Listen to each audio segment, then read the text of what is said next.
हम में से सभी लोगों ने एक नाम सुना है यूसीसी यानी कि यूनिफॉर्म सिविल कोड। हालांकि ये 2018 में भी आया था और जो हमारे लॉ कमीशन थे उन्होंने इस बात को रिजेक्ट कर दिया था कि भाई ऐसा कोई यूनिफॉर्म सिविल कोड नहीं बनाया जा सकता जिसमें सभी मज़ाहिब सभी धर्मों के लोगों के लिए एक कानून बना दिया जाए जिसको सभी फॉलो करें।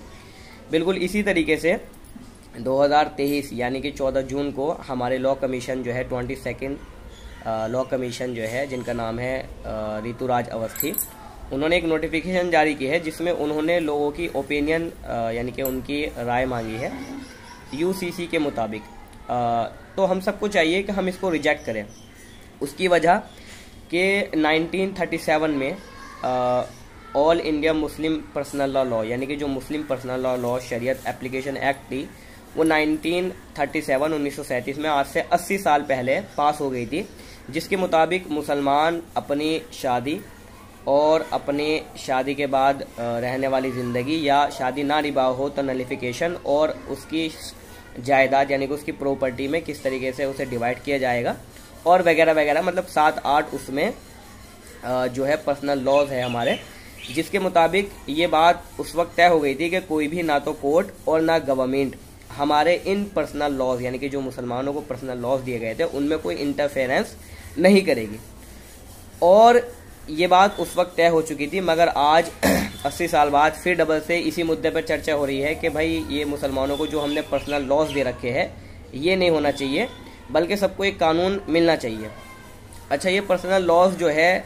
हम बल्कि वो कानून उस वक्त नहीं बने थे बल्कि 1400 साल से ही हम उन पर्सनल लॉज को फॉलो करते आ रही है। यानी कि जो चीज़ कुरान ने हमें बताई या जो चीज़ हदीस ने हमें बताई हम उसके मुताबिक अपनी ज़िंदगी बसर करते आ रहे हैं पिछले 1400 साल से, और वही चीज़ हम आज भी फॉलो करते हैं। हालांकि आज से 80 साल पहले बस उन्हें डॉक्यूमेंट्स में यानी हिंदुस्तान के एक कानूनी तौर पर उन्हें पेश कर दिया गया था। हालांकि वो डॉक्यूमेंट्स जब नहीं थे तब भी हम ऐसे ही फॉलो करते थे, यानी कुरान और हदीस में जो तरीके हमें बताए गए हैं यानी कि शादी के और शादी के बाद की ज़िंदगी के या प्रॉपर्टी की या इसी तरीके से यानी कि जो पर्सनल ज़िंदगी है मर्द एक औरत की और मुसलमान हो वो, तो उनकी ज़िंदगी से रिलेटेड जो भी मसले थे वो 5-7 मसले वो हमारे पर्सनल लॉज है और वो कुरान और हदीस के मुताबिक है।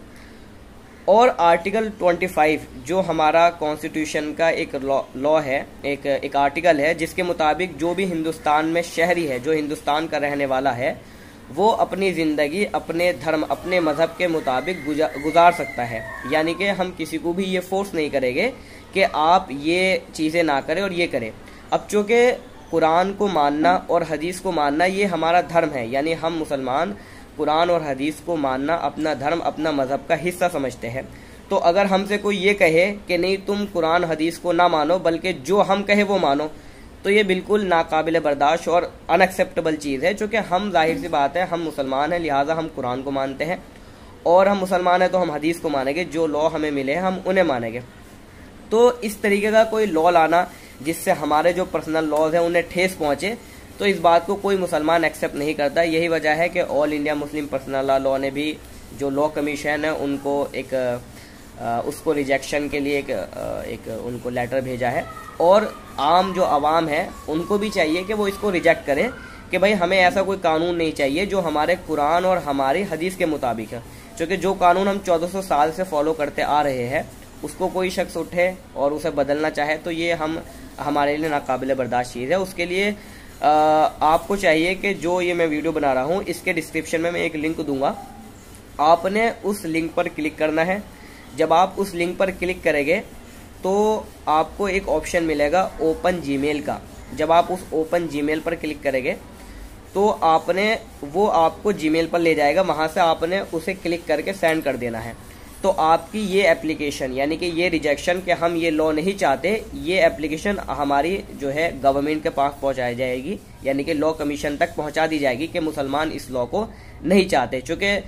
लॉ कमीशन ने राय मांगी है तो हम सबको चाहिए कि हम अपनी राय दें, क्योंकि हम ऐसा लॉ नहीं चाहते जिसमें हमारा जो कुरान है और हमारे हदीस है कोई भी लॉ जो उनके खिलाफ जाए, ऐसा कानून हमें नहीं चाहिए। तो लिहाजा ये हम सब की जिम्मेदारी है कि हम सब इसको रिजेक्ट करें और इसको बिल्कुल मना करें कि भाई हमें ऐसा कोई कानून नहीं चाहिए।